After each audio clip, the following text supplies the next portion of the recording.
Hey everybody, amprepairguy.com, 203-892-4119, also harbackelectronics.com. Please like, share, and subscribe. So we have an Ameritron Al811 in for repair. It's a local guy. He's actually, he said I could use his name. He's actually the manager over at the ARRL lab. Nice guy. So getting a brand new set of Pentalab 572B tubes because it had the 811s in it. I don't work on them unless you put 572s in. The 811s have too many problems. And they fail catastrophically usually when they fail. So it has two of those resistors in, 200 ohm ones. So he said he has a crazy high input, so they may have something to do with it. He was also using it on FT8. I didn't know that till after the fact. So that's a big red flag there. Get rid of the wire for the 10 meter mod. Already has the bias mod. I'll reposition the wire, zip tie everything nice. So it has one turn too many for the parasitic suppressor. You could tell the resistors have been heating up. So we'll remove one turn. The straps are also very rigid, so I'm going to replace those. Someone went in here and I'm guessing they put in new meter lamps. Look, they really did a really poor solder job. It wasn't the customer, it was the person who owned it before him. So I'll remove the gas discharge tube from the board, also the metal oxide varistor. I'll put the gas discharge tubes at the socket, tighten up on hardware, clean the rotary switches with the oxide gold, and retune the inputs, and do anything and everything else it may need.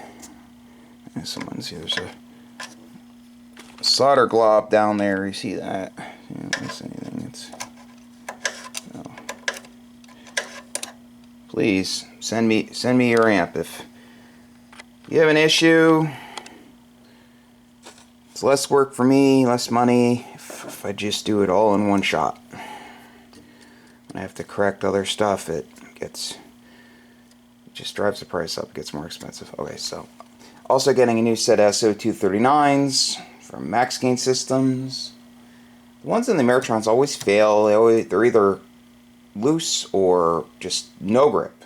So it doesn't take long to change them, and they're cheap. So when the amp's done, I want it to be one and done. I don't want the customer to have to bring it back. I want it to provide them many years of enjoyment.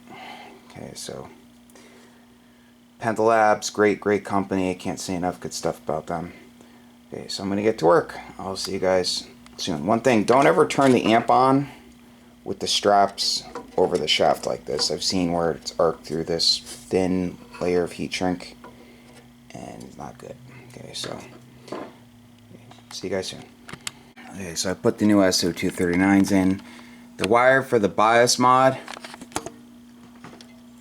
is routed like wrong side of the positive wire going to the base of the plate choke, and it's not zip tied or anything, so I'm going to fix that issue. One side are the two resistors from the filter cap board, and route the wire the proper way and zip tie it up nice and resolder it to the board. See you guys soon. Back with the completed Ameritron Al811. Customer wanted a video of it working on 20. I already tested all of the other bands. Radio is set to 20 meters. You know the drill, 1 kW slug, it's on PP going into a bird attenuator load. Yeah, sorry for the mess. 10 watt slug, reflect. Radio set to roughly 50 watts or less. Hello. See, it's about 50 right there.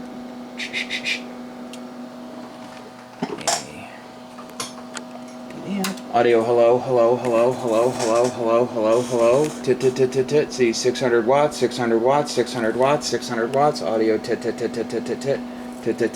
Flat, tit. Needle width or so of reflect movement. Tit. That's between the radio and the amp. Tit. Hello. Audio, hello. Audio, hello. Sorry, I'm not a cameraman. Audio, hello. Audio, hello. Audio, hello, hello, hello, hello, tit, tit, tit, tit, tit, tit, tit, tit, tit, tit, hello, hello, hello, hello, hello, hello, hello, hello, hello. Working as it should. Audio, check, check, check. Here are the settings. Okay, so I'm going to let the tubes cool off, and I'll show you everything I did. See you guys soon. Okay, so here's the inside of the Al811. So I fixed the solder joints on these wires over here.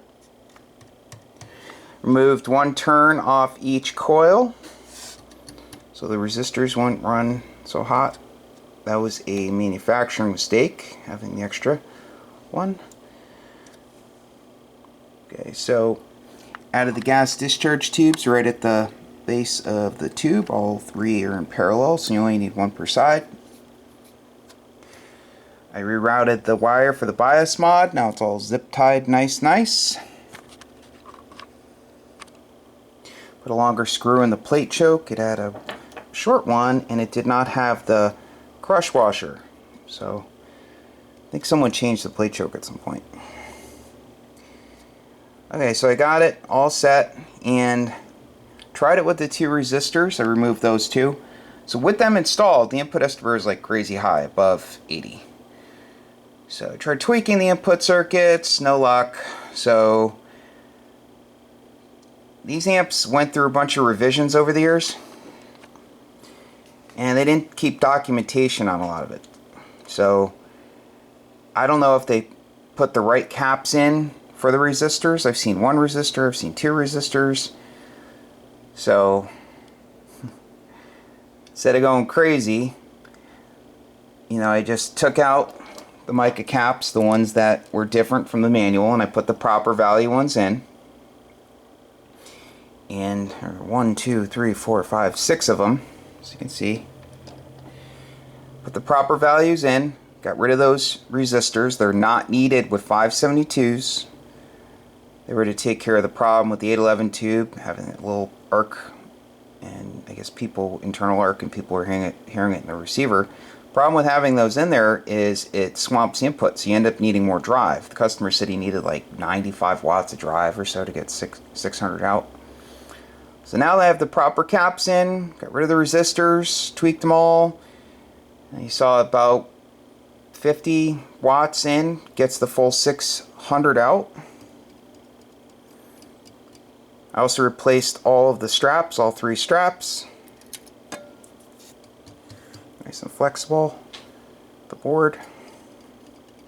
All the resistors were within value, all three 100 ohm resistors. The cap lead length for the mica cap, some of them was like super long, so I shortened them, I pushed them down, and then resoldered them, or unsoldered and then pushed them down and resoldered. So those are good. Press the socket clips, clean the clips with the oxy gold, tighten up on hardware. Always want to tighten up on the hardware that holds the capacitors in, and you know, the variable air variable capacitors, and then also the nut in the back of the plate tune air variable capacitor. That's loose a lot of times, almost every time. And I replaced the SO239s with brand new ones from Max Gain Systems. Silence that. I get phone calls all day. And that's about it. So this thing was a lot of work, but it's all done. It's going to, his name is George. Nice guy. So if you need an amp repaired, feel free to give me a call. I have a lot more. I'll have another one on the bench tomorrow, and I just love it, so keep them coming. Thanks for watching. I appreciate it. I'll say it one more time. AmpRepairGuy.com, also HarbachElectronics.com. Please like, share, and subscribe. 73. One thing I noticed at the very end was this was not perfectly lined up. Now it is. And also got a brand new set of Pentalab tubes. These are the special ones. Catch you later.